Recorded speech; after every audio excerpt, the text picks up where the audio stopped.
সেই জিনিসটি অনেকে হয়তো আবেগের বশবর্তী হয়ে জিনিসটাকে ওভাবে নেননি। ফলে সেনাপ্রধানও একটা মেসেজ হয়তো পেয়েছেন যে না, আমরা কঠোর হতে গেলে এটাতে সমর্থন রাজনৈতিক দলগুলি থাকবে না। যার জন্য হয়তো উনি যতটুকু দায়িত্ব নিতে চেয়েছিলেন অতটুকু সাহস করতে বা যে কোনো ভাবে ওইভাবে যেতে পারেননি বা যেতে চাননি। এখনো হয়তো উনি কিছুটা হ্যাসিটেশনে থাকেন যে এটা ঠিক হবে কিনা। কিন্তু মানে যার যেটা কাজ তাকে সেটা করতে না দিলে, আধা পথে থামিয়ে দিলে তো ওর এফেক্টিভনেস থাকবে না। তাহলে সেনাবাহিনী নামানো উচিত না যদি আমি মনে করি তাকে ব্যবহার করবো না, বা যাকেই নামাবেন তাকে কঠোরভাবে নামাতে হলে কঠোরতা যদি দরকার হয় কঠোর হতে হবে, না করলে তো কাজ হবে না। এটা বুঝতে হবে। তো দেশ তো পরিচালিত হতে হবে, দেশ তো আবেগের উপর চলবে না, দেশ তো একটা শৃঙ্খলা থাকতে হবে।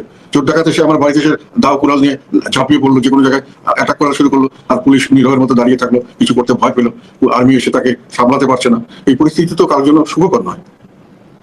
5 তারিখের কথায় যদি আবার একটু ফিরি, যে তখন মনে হচ্ছিল যে সেনাপ্রধান সকল রাজনৈতিক দলের সম্মতিতে একটা সরকার গঠন করতে চান।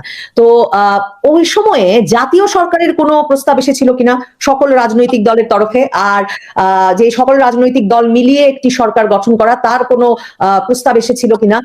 আর আমি আসলে খুব বিশেষভাবে আগ্রহী জানতে যে বিএনপি নেতৃবৃন্দ তখন কি বলছিলেন, বিএনপির মির্জা ফখরুল ইসলাম আলমগীর বা বিএনপি নেতৃবৃন্দ তখন কি বলছিলেন, জামায়াতের আমির তখন কি বলেছিলেন ওই বৈঠকে?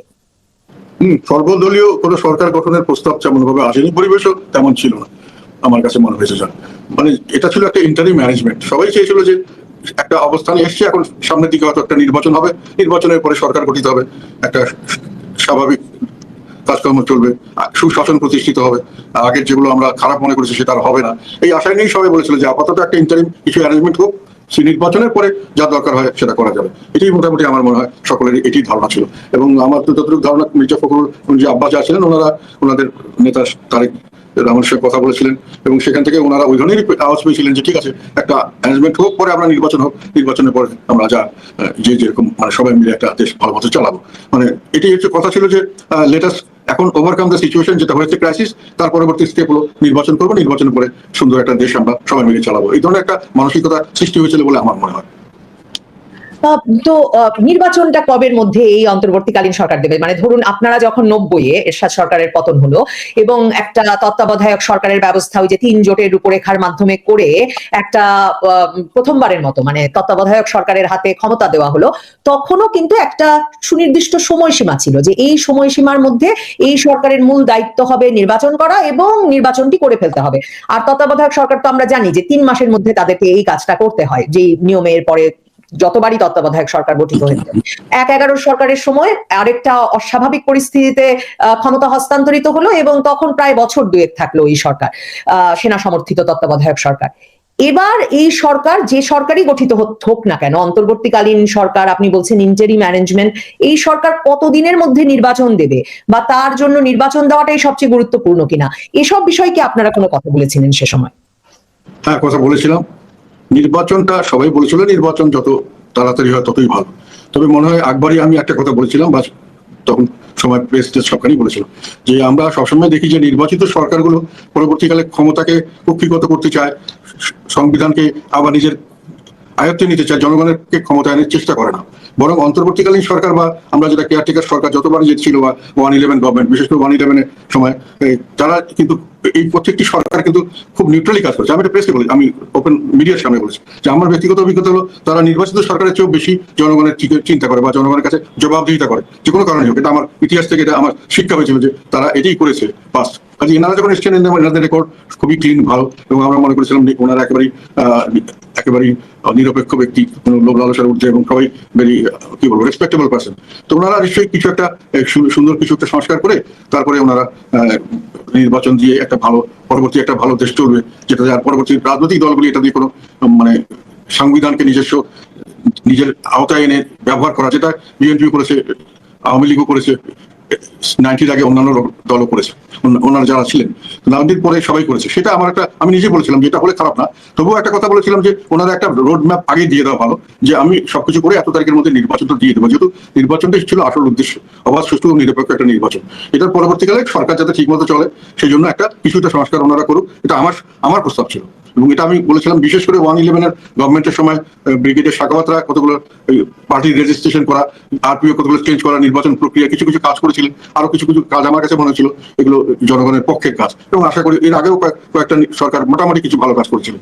আমার ধারণা ছিল যে ওনারা হয়তো এই ধরনের কিছু কাজ করতে পারবেন। কাজে আমি বলেছিলাম যে সময় দিতে আমাদের আপত্তি ছিল না, আমরা আপত্তি নেই, আমরা দিতে চান যে নির্বাচন যদি দেরি হয় আমরা রেডি আছি থাকার জন্য। কিন্তু ওই একটা জিনিস আমার মনে হলো যে আমি ওটা একটা বড় ভুল আর কি, মানে ইতিহাস থেকে মানুষের শিক্ষা নেয় না, এটাই হলো ইতিহাসের বড় শিক্ষা। আমার কাছে মনে হয়েছে ইতিহাস থেকে সবসময় হয়তো শিক্ষা নেওয়াটাও ঠিক না, এটা আমার এইবার মনে হয়েছে। কেননা এনারা আসার পরে আমি খেয়াল করলাম যে এনারা নিজে মানে আমাদের মাননীয় প্রধান উপদেষ্টা ওনার হঠাৎ করে যখন উনি কিছু মানুষকে ওনার নিয়োগদাতা এবং অভিভাবক হিসাবে চিহ্নিত করলেন, যাদেরকে আমরা অনেককে আমরা খুব ব্যাপকভাবে জানি না, তাদের রাজনৈতিক যদি একজন কিছু ফেস চিন্তা, কিন্তু তাদের উপরে সর্বাত্মকভাবে সমস্ত দায়িত্ব দিয়ে দিলেন, এমনকি সমস্ত প্রশাসনের সমস্ত মন্ত্রণালয়গুলোর মধ্যেও তাদেরকে একটা এন্ট্রি দিলেন না, তারাই সুপার মানে সুপেরিয়ার পাওয়ার এরকম ভাবে তাদেরকে দিয়ে দিল, তারাই সব নীতি নির্ধারণ করা শুরু করলো। তখন কিন্তু আমরা দেখলাম যে জিনিসটা ঠিক ওইভাবে থাকছে না, আমরা যেভাবে মনে করছিলাম সেভাবে না। উনি একটা আলাদা দল তৈরি করার চেষ্টা করা হচ্ছে, এবং সেই দলকে দলীয়করণের মাধ্যমে একটা পরবর্তীকালে একতরফা নির্বাচন করে সেই তাদের দলকে চিরস্থায়ী ক্ষমতা আইনের চেষ্টা করা হচ্ছে। বিভিন্নভাবে প্রশাসনকে দলীয়করণ করা হচ্ছে, আরো দলীয়করণ সাফিসিয়েন্ট হয়নি জন্য আরো টাইম চাওয়া হচ্ছে যে সামনের দিকে আমরা এখনো তো বিএনপির লোকই সবই নির্বাচন কমিশনে আছে, কাজে তারা নিজস্ব লোক সেট করতে চাচ্ছে, তার জন্য সময় দরকার। তো আর একেবারেই সম্পূর্ণ আমি মনে করি যে কোনো রাজনৈতিক মানে আমি কি বলবো এটাকে আইনগত কোনো ভিত্তি নেই, তাদের কোনো সেই রাজনৈতিক দলে কোনো রাজনৈতিক ভাবে কোনো রেজিস্টার্ড দল নেই, তারপরও তারা প্রোটোকল সমস্ত সরকারি সুযোগ সুবিধা এবং এমনকি মানে আউট অফ দ্য ওয়ে, এমন কিছুদিন আগে শুনলাম যে তারা কি ওই টিআরজিআর এর টাকা চাচ্ছে ডিসিদের কাছ থেকে, এবং সেখানে তারা সভা করবে সেই জন্য ইত্যাদি, এরকম ভাবে একটা দল তৈরি করা হচ্ছে এবং সেই দলের মাধ্যমে ক্ষমতা দীর্ঘায়িত করার বা চিরস্থায়ী করার একটা ব্যবস্থা নেওয়া হচ্ছে।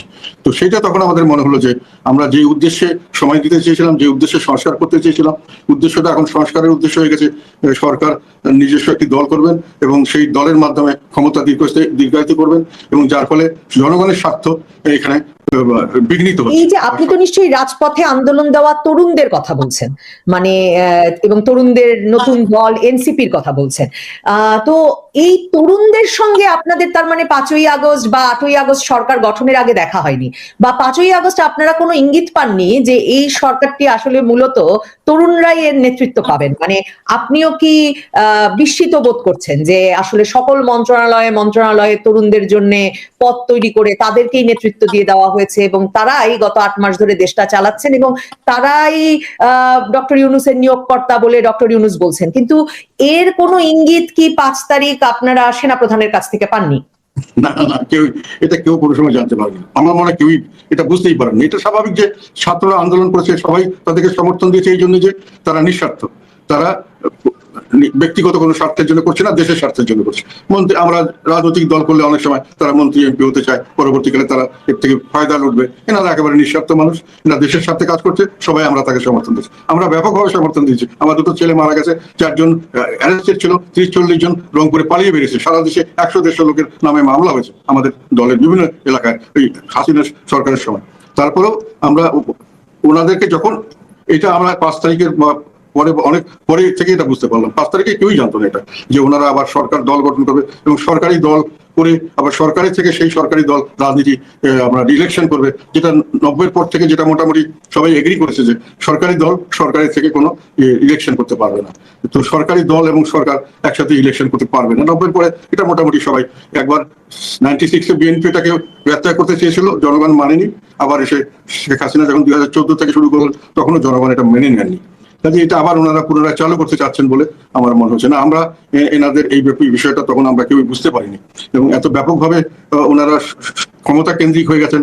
দল গঠনের জন্য ডিসিরা কাজ করছেন, সমস্ত অন্যান্য মানে পুলিশ সব অ্যাডমিনিস্ট্রেশন কাজ করছে, পুলিশ থেকে শুরু করে প্রশাসন তাদেরকে সব ধরনের একেবারে সরকার হিসেবে স্বীকৃতি দিচ্ছেন বা সেইভাবে প্রস্তুতি নিচ্ছেন, সব প্রোগ্রামগুলো সেইভাবে করা হচ্ছে সরকারি পৃষ্ঠপোষকতা, এমনকি অর্থায়নে। এগুলো তো একটা নতুন জিনিস, এটা তো ধারণার বাইরে ছিল। 90-এর পর থেকে তো মোটামুটি এই জিনিসটি চলে গেছিল আমাদের থেকে। হ্যাঁ, মানে কিন্তু নতুন জিনিস কোথায়? মানে আপনি বারবার না, আমি বলছি যে ছাত্ররা আগে আন্দোলন করেছে, সবসময় ছাত্রদের একটা বড় ভূমিকা ছিল বাংলাদেশের রাজনীতিতে, ইতিহাস, রাজনীতির সব জায়গায়। কিন্তু ওনারা কখনোই পরবর্তী ক্ষমতায়নের জন্য, নিজের ক্ষমতার জন্য কোনো সময় আসেনি। প্রেশার গ্রুপ হিসেবে ছিলেন। সরকারকে একটা সরকার দাঁড়িয়ে গেছে, তাদের ভুল ত্রুটি হলে আবার সেখানে ছাত্ররা রাজনীতি করেছেন, কিন্তু নিজেরা মন্ত্রী মিনিস্টার হবে, নিজে সরকার গঠন করবে, এই ধরনের মনোবৃত্তি আমরা ইতিপূর্বে লক্ষ্য করিনি। এবং বিশেষ করে সরকারি পৃষ্ঠপোষকতায় যখন এখানে করা হলো এবং সর্বাত্মক শক্তি যখন তাদের হাতে দিয়ে দেওয়া হলো, মানে ক্ষমতা এবং কর্তৃত্ব, মানে প্রধান যে নির্বাহী প্রধান যখন বলছেন ওনারাই আমার নিয়োগদাতা, ওনারাই আমার অভিভাবক, ওনারা যা করবে সেটাই হলো ফাইনাল, তখন তো তাদের উপরে আর কোনো কথা থাকে না, সবই তারা করছেন। তো সেটাই বলছি যে সেই প্রেক্ষিতে সম্পূর্ণ সিনারিওটা চেঞ্জ হয়ে গেছে, রাজনৈতিক প্রেক্ষাপট এখন সম্পূর্ণ ডিফারেন্ট। আমি মনে করি সব দলের কাছে এটা এখন প্রতিবাদ হয়েছে যে এখন আমরা স্বাভাবিক কোনো রাজনীতিতে নেই, একটা এমন রাজনীতিতে আসি যেটা থেকে উত্তরণে এখন আমাদের কষ্ট করতে হচ্ছে, যেটা আমরা মনে করেছিলাম যে উত্তরণ হয়ে গেছে। শেখ হাসিনা চলে গেছেন, নতুন একটা সরকার এসছে, এই সরকার একটা নির্বাচন দিবে, সুন্দর নির্বাচনের মাধ্যমে দেশ আবার সুন্দরভাবে চলবে। এবং আমরা যদি পরিবর্তন যে দরকার সেটা করবো, শেখ হাসিনা যে খারাপ কাজগুলি করেছেন ওটা আমরা করবো না, এটাই ছিল স্বাভাবিক। এবং এটা যাতে না হয় তার বন্দোবস্ত আমরা করবো, দ্যাট ওয়াজ আওয়ার কমিটমেন্ট। এই জন্যই আমরা এই ফাইটে অংশগ্রহণ করেছিলাম। দেশের আপামর জনগণ, আমি ধারণা করি এই জন্যই এই আন্দোলনের সঙ্গে জড়িত হয়েছিল সবাই। একবারে এটা ছাত্রদের আন্দোলন ছিল না, ছাত্রদের কোটা আন্দোলন, ছাত্র জনতা একটা বৈষম্য বিরোধী আন্দোলনে গেছে। এই বৈষম্য এবং বৈষম্যের বিরুদ্ধে সংগ্রাম, এটা কিন্তু আমি প্রথম থেকে এই কথাগুলো আমি বলেছি, যেটা কোটার বিরুদ্ধে সংগ্রাম না, এটা বৈষম্য বিরোধী আন্দোলন। এবং এটাতে বৈষম্য বিরোধী আন্দোলনে বাংলাদেশের মানুষের একটা বৈশিষ্ট্য আছে ঐতিহাসিকভাবে, যে তারা এই আন্দোলনে কখনোই পিছু পা হয় না, যে কোনো ত্যাগ স্বীকার করতে পারে। এবং আমি পরিষ্কারভাবে বলেছিলাম যে এটাতে সরকার একটা বড় ধরনের ঝুঁকি নিচ্ছেন, বড় ধরনের বিপদে পড়বেন, এখানে কিন্তু জনগণ কোনো সময় পিছিয়ে পড়বে না। এটা আদায় করা পর্যন্ত জনগণ সবকিছু ত্যাগ করতে, স্বীকার করতে রাজি আছে, ইতিহাস বলে। এই কথাগুলো আমার কথা, বিভিন্ন সময় আন্দোলনের সময় আমি বলেছি, পার্লামেন্টে বলেছি, বিভিন্ন জায়গায় বলেছি। ছাত্রদের আন্দোলনের পর ছাত্ররা মন্ত্রী মিনিস্টার হয়ে গেছেন, তারাই দল করছেন, তারাই নির্বাচিত হয়ে আবার ক্ষমতায় আসতে চাচ্ছেন নির্বাচন অনুষ্ঠানের মাধ্যমে, যদি কখনো তারা নির্বাচন দেন। এই বিষয়টি একেবারে নতুন, আমি আপনার সঙ্গে একমত। কিন্তু মানে বাংলাদেশে ক্ষমতায় থেকে দল গড়াটা তো নতুন নয়।